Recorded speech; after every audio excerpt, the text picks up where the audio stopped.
Brilliance Audio presents the unabridged recording of Recipe for Kisses by Michelle Major, performed by Cristina Panfilio.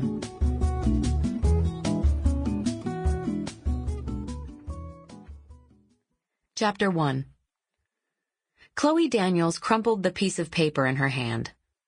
How did this happen? Her friend and co-worker, Karen Henderson, took the letter and placed it on the counter at the back of the toy store Chloe owned in the Highlands neighborhood northwest of downtown Denver. It won't help to ignore it at this point. How long has it been since you opened the mail?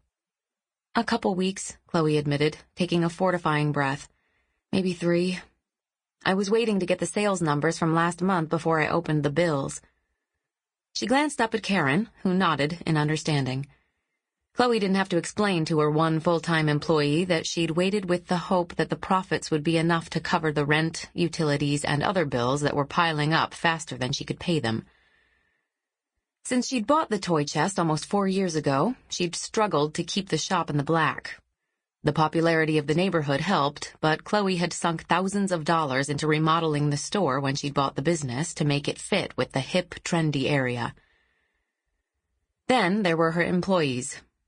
Although she didn't regret her decision to continually hire new staff and offer benefits and bonuses as she could, her commitment to the women who worked at the shop limited her ability to get ahead.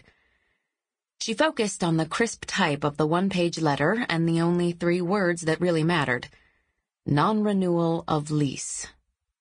There was too much at stake to give in to the familiar fear of failing that had coalesced in her chest since she'd first read those words. I can't lose this store. It saved me. It saved all of us, Karen murmured.